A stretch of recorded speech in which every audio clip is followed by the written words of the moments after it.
Bendición todos, amados, en esta parte del estudio, la carta a los Filipenses, y damos gracias a Dios. Estamos tocando el tercer capítulo y es importante en este momento poder revisar nuevamente y sintonizarnos. Para aquellos que siguieron la secuencia un poco después, estamos revisando, estudiando la carta a los Filipenses, y dentro de esta carta tal vez vemos un bosquejo general, recordando que el apóstol Pablo escribe desde la prisión en Roma.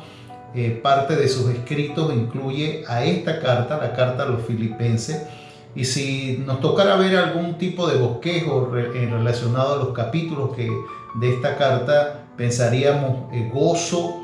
De hecho, el gozo es lo que se expresa: gozo en el sufrimiento, gozo en el servicio, gozo en la fe y gozo también en el dar. Y el que nos ocupa en el día de hoy, tiene que ver con el gozo en la fe, en el capítulo 3.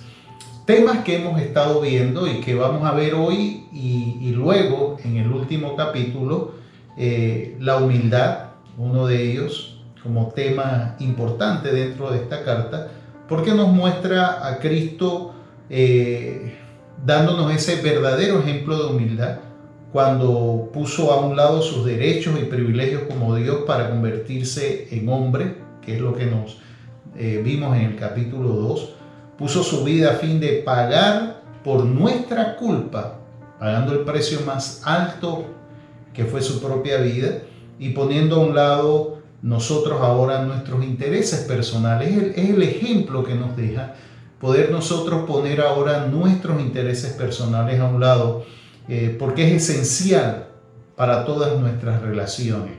Si queremos tener buenas relaciones con los demás, es importante deponer nuestros intereses personales. La importancia de esto tiene que ver con que debemos adoptar la actitud de Cristo en nuestras vidas, viendo cómo Él se dio a sí mismo por todos nosotros, y poder de alguna manera renunciar, si es posible, al reconocimiento público en cada cosa que hemos hecho o que hagamos. También poder renunciar a ese reconocimiento público, y podemos nosotros ahora servir de esta forma con gozo, amor y bondad a todos aquellos que están alrededor nuestro. El autosacrificio es otro de los temas que hemos visto, y gracias al sufrimiento y a la muerte de Cristo podemos tener nosotros ahora vida eterna. Recuerde que vimos en el capítulo 2, a partir del verso 5, cuando el apóstol les escribe diciendo: hay en ustedes el mismo sentir que hubo en Cristo Jesús. Y por eso es importante poder remarcar estos temas que estamos viendo a través de esta carta. Pablo se sacrificó también con valor y fidelidad por el ministerio y predicó el evangelio aun cuando estaba en la prisión. Esa parte tiene que ver con el autosacrificio, o como decimos dentro de nuestra jerga evangélica, pagar el precio también para seguir y servir a nuestro Dios. Cristo nos da el poder necesario para que nosotros también podamos seguir adelante, amados. Otro de los temas tiene que ver con la unidad ahora, la unidad del cuerpo, la unidad de Cristo, de su iglesia. En cada iglesia y en cada generación hay influencias divisorias, y eso es algo que creo que todas las congregaciones han experimentado en algún momento en su etapa de desarrollo como congregación. Esta parte, hay influencias que producen divisiones también dentro de la iglesia, generadas por opiniones, lealtades que se establecen y conflictos que suelen darse también. En momentos difíciles es fácil irse en contra del otro. Sí, claro que sí.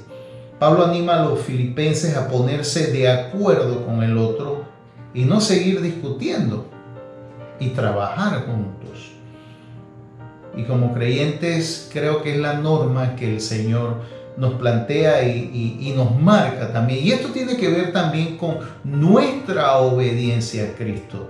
A veces no solo a veces, es que no es solo el decir que amamos a Dios y que queremos ir al cielo, sino la obediencia a su palabra, la obediencia a sus principios, y no podemos ser selectivos al escoger qué cosas de la palabra de Dios nosotros vamos a obedecer y cuáles no. No nos toca a nosotros, y cuando eso se hace, de alguna manera afecta también, golpea la unidad de la iglesia.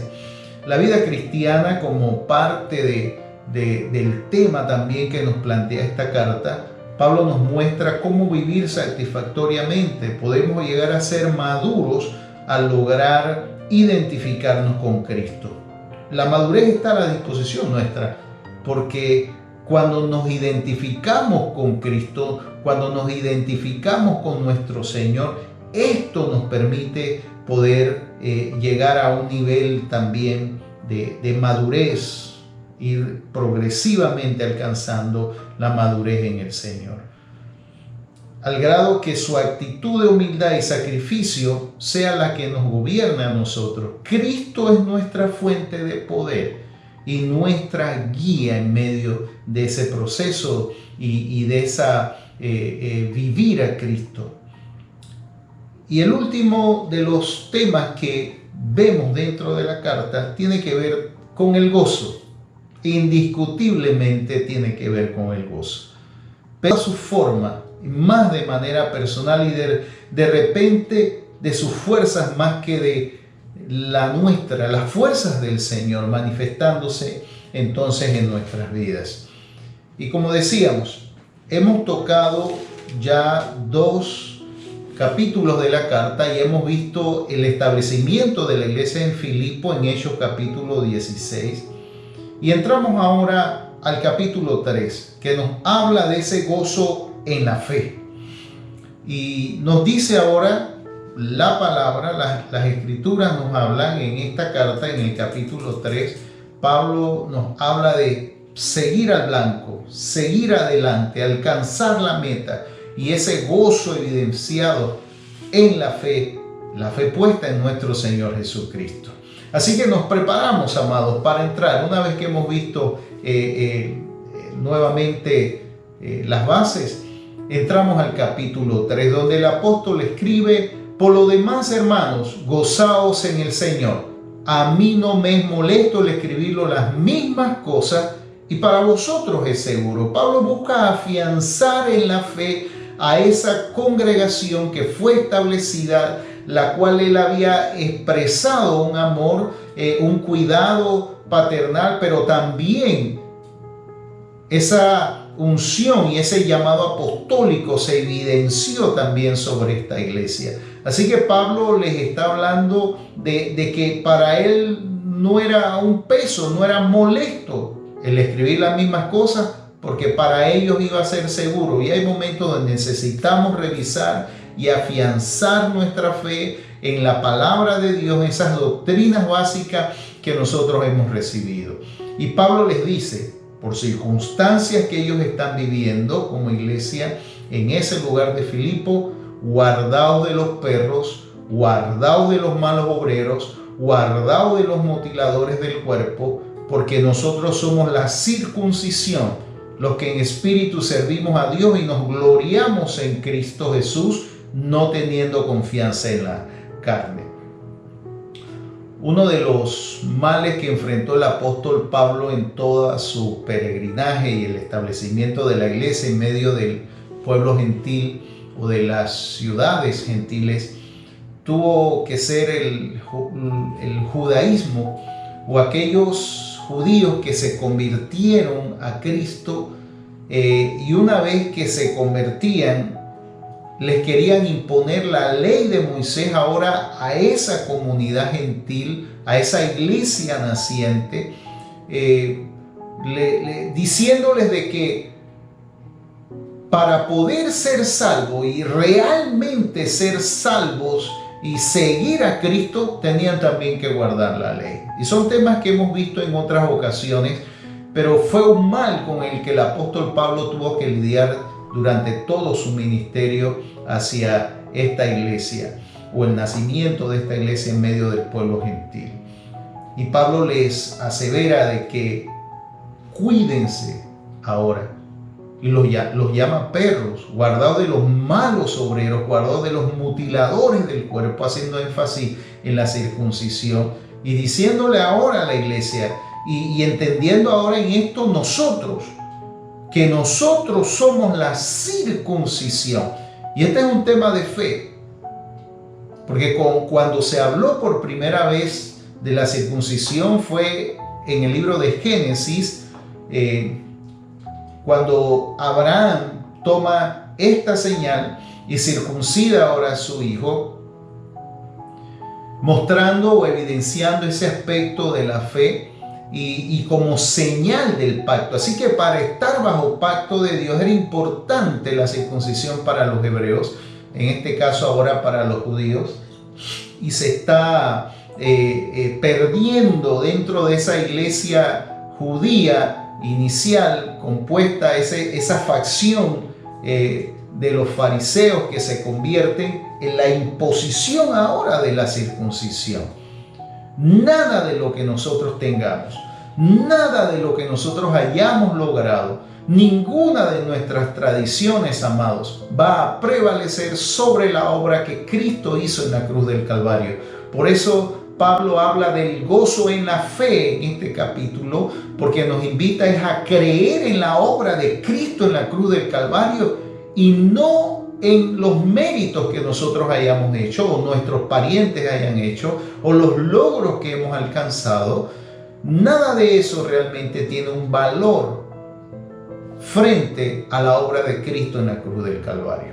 Y Pablo le da más fuerza a este principio cuando en el verso 4 nos dice: aunque yo tengo también de qué confiar en la carne, si alguno piensa que tiene de qué confiar en la carne, yo más.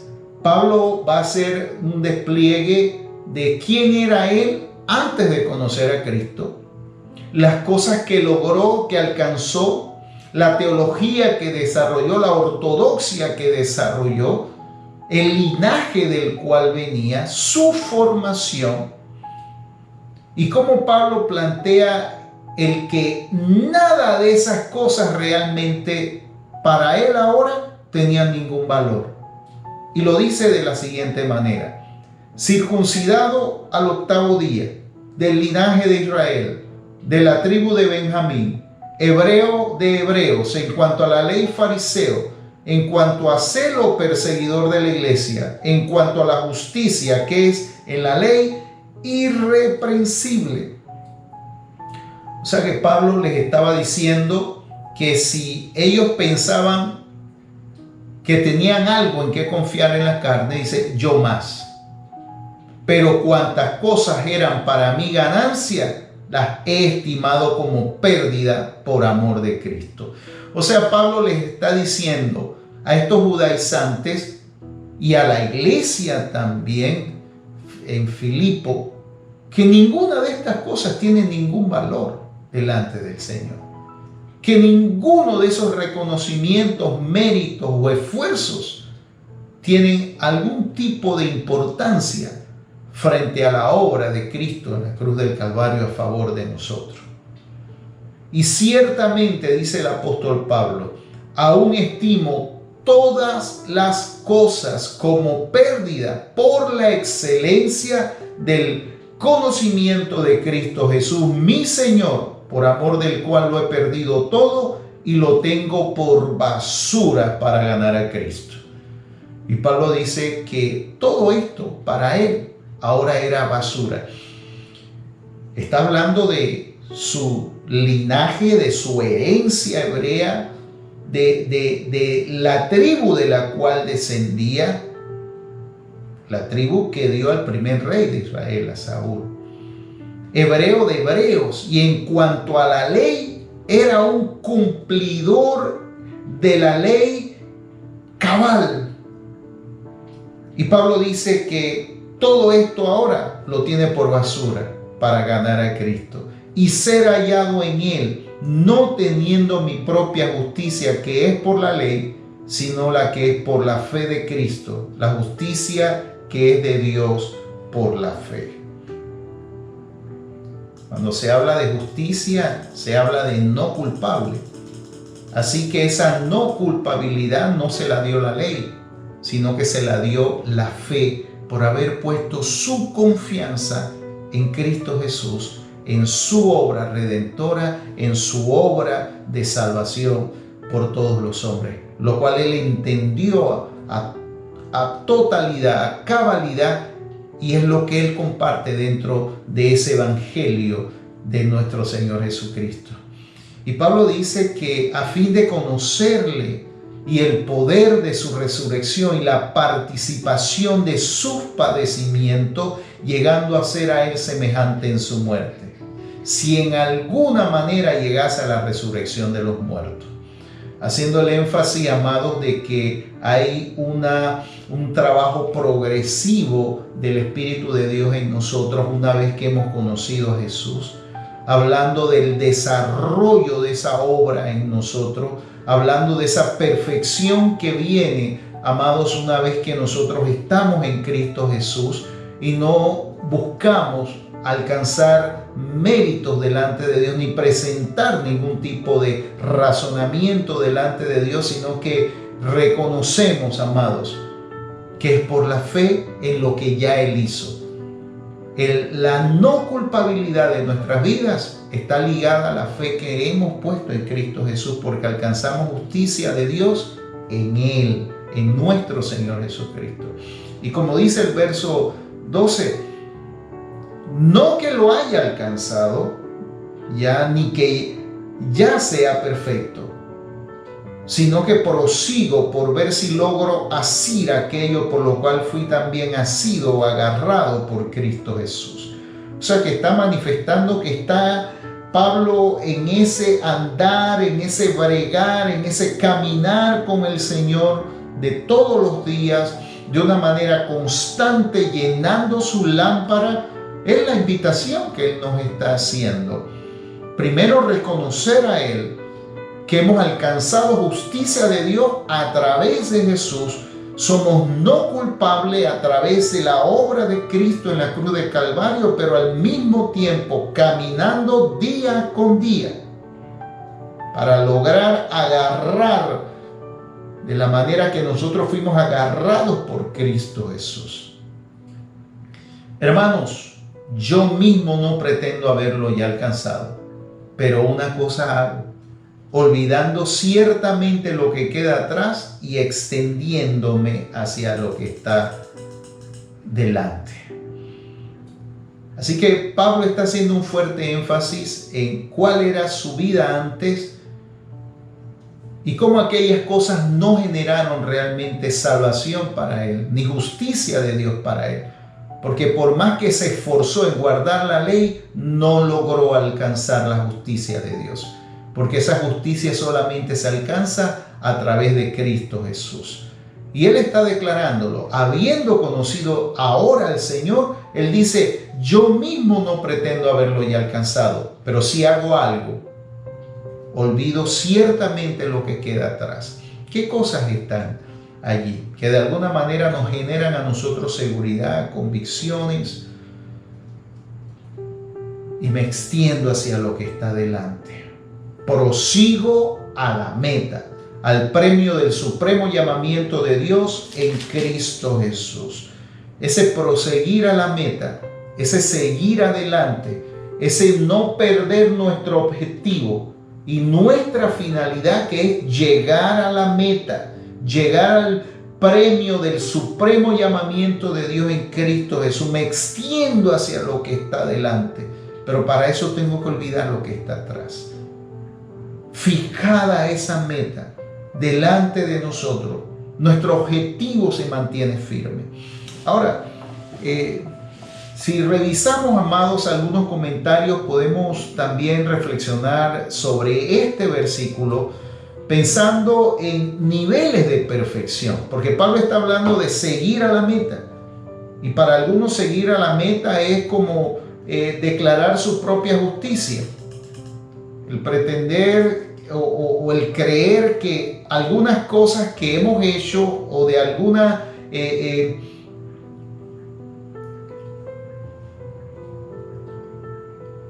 dentro del ministerio, el desarrollo de algunas áreas nos permite a nosotros de repente alcanzar algo delante de Dios. No, amado, no es tal cosa. Nuestra meta siempre es el Señor. Ese supremo llamamiento de Dios en Cristo Jesús tiene que ver con esa salvación que Él preparó para nosotros y esa morada eterna que nos espera. Aún estamos en esa travesía, aún estamos en esta carrera. Y para alcanzar aquella meta es necesario olvidar lo que está atrás para poder extendernos hacia lo que está delante. Mantener el objetivo fijo delante de nosotros. Y cuando hablamos de una relación perfecta, amados, hablamos también de que somos perfectos debido a nuestra eterna unión infinita con nuestro Cristo Jesús. Esa perfección que viene delante o de parte del Señor. Y ese nivel de perfección también nos habla de un progreso perfecto. Ya no solamente una relación perfecta con el Señor, sino también un progreso perfecto hacia esa meta. Ahora, aquí me es importante para mí poder compartirles esto. Porque podemos crecer y madurar espiritualmente a medida que continuamente nos mantenemos caminando en el Señor, o nuestro objetivo fijo en el Señor, o confiando en nuestro Señor. Aprendemos más acerca de Él cada día. Nuestro progreso es variable, amados, en contraste con nuestra relación arriba. Ahora, mi relación con Dios comenzó el día que le conocí y de ahí se inició un progreso ahora para lograr alcanzar esa meta, lograr agarrarnos del Señor así como Él nos agarró para llegar a donde Él ha determinado ese lugar para nosotros, en esa resurrección de entre los muertos, el poder estar en su presencia por siempre. Pero también nos está hablando, amados, que es un progreso que debe ser perfecto. ¿No se ha dado cuenta usted que algunos maduran más rápido que otros? Algunos llegan con poco tiempo, ya los vemos en una vida tomando decisiones por el Señor importantes. Y otros que tienen ya tiempo de conocer al Señor, pareciera que su progreso, su avance, su madurez, el proseguir a la meta, va como contando los pasos. Porque una cosa, amados, es conocerle a Él y la otra tiene que ver ahora con el progreso que nosotros desarrollamos en el Señor. Así que Pablo no está invitando a los creyentes de Filipo no solamente a conocerle, sino ahora en avanzar. Por eso dice, prosigo a la meta. Así que el progreso al cual Dios nos llama debe ser un progreso también perfecto. Nuestro progreso es variable en contraste con nuestra relación de arriba, porque depende de nuestro caminar cotidiano. Hay veces en que maduramos más que otras personas, pero estamos creciendo hacia la perfección. Si proseguimos esforzándonos para lograrla. Así que, repito, la invitación no solamente que Pablo hace para conocer al Señor, aferrarse a Él, así como Él nos agarró, proseguir a la meta implica también, amado, un progreso perfecto, de avanzar cada día, de caminar cada día hacia esa meta. Y vayamos, amados, a lo que Dios nos está llamando. Y en una perfección ahora total, cuando Cristo vuelva entonces por su iglesia y nos levante ahora para estar con Él por siempre, allí vamos a alcanzar la perfección total, completa en nuestras vidas. Es lo que Pablo les está diciendo frente a las declaraciones de los judaizantes de que una vez que conocían a Cristo tenían que hacer algunas o cumplir con algunos ritos o hacer algunas cosas que les permitiera ahora, de acuerdo a lo que los hombres piensan, poder alcanzar la salvación. Mas no es así, es por la fe. Y Pablo les dice: hermanos, sed imitadores de mí, y mirad a los que así se conducen según el ejemplo que tenéis en nosotros. Porque por ahí andan muchos, de los cuales os dije muchas veces, y ahora lo digo llorando, que son enemigos de la cruz de Cristo. Y esa es la parte que amenaza la unidad de la iglesia. Y frente a eso, Pablo les dice: miren cómo me he conducido yo delante de ustedes. De esa manera conduzcanse ustedes ahora, según mi ejemplo, ese ejemplo que está en medio de ustedes.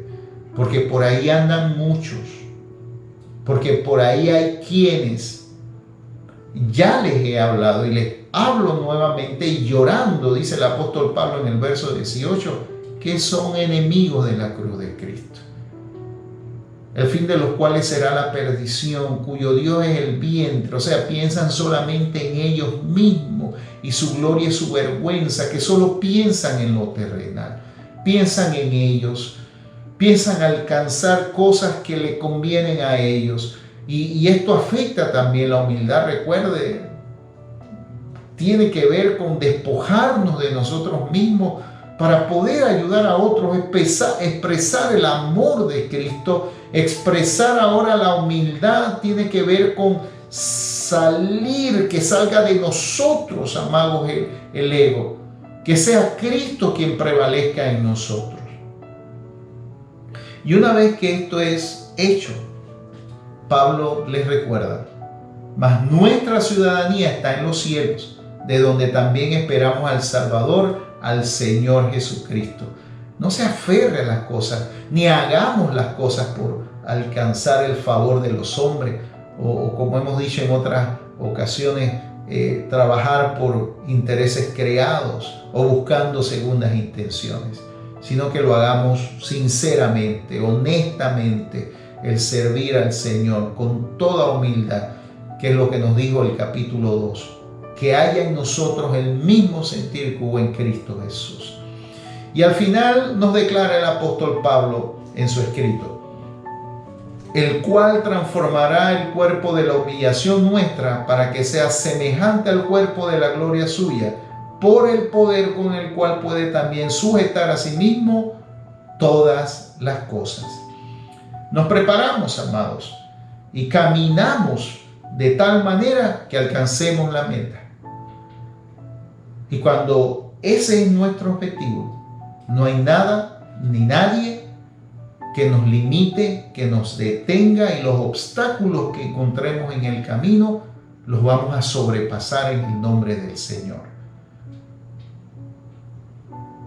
Estemos preparados, iglesia. Caminemos de tal manera que nuestro progreso en el Señor sea notorio por el Señor, y notorio también por aquellos que nos rodean. Que podamos decir también, como dijo el apóstol Pablo: sed imitadores de mí, así como lo soy yo de Cristo. Recordando que nuestra ciudadanía está en los cielos, de donde también vendrá nuestro Salvador, nuestro Señor Jesucristo. Y qué lindo, hermanos. Qué tremenda exhortación nos da el apóstol Pablo en este capítulo 3. Porque nos hace recordar que siempre en el Señor, siempre en Cristo, hay algo más. Él espera por nosotros. Padre, gracias. Gracias por tu palabra, Señor. Que en medio de los obstáculos y de aquellos, Dios, que oprimen a tu pueblo y que generan también conflictos, Señor, tú nos recuerdas y nos animas a mantener nuestra mirada puesta en el invisible, en el autor y consumador de nuestra fe. Que nuestra meta, Señor, esté bien declarada, fijo nuestros ojos en ella, y que podamos también nosotros decir, como dijo el apóstol Pablo: prosigo a la meta, al premio del supremo llamamiento de Dios en Cristo Jesús, Señor nuestro. Nos preparamos para la vida eterna. Estamos de camino, estamos en una jornada que nos conduce hacia esa vida eterna. Vamos en progreso hacia nuestra eternidad. Te damos gracias, Dios, porque en medio de esta travesía eres tú quien nos sostienes, eres tú quien nos preparas, Dios. Y te damos gracias, Señor. Bendice a tu pueblo, bendice a tu iglesia. Y oramos por aquellos que en este momento están atravesando, Señor, dificultades, que se sienten, Señor, limitados, golpeados, oh Dios eterno. Aquellos que sus emociones y sus sentimientos han sido afectados, Señor. Ayúdales, Padre, fortaléceles, Señor, para que ellos puedan también mantenerse, Señor, en ese progreso para al final, oh Dios eterno, alcanzar la meta. En el nombre de Jesús. Amén. Amén. Bendiciones, amados.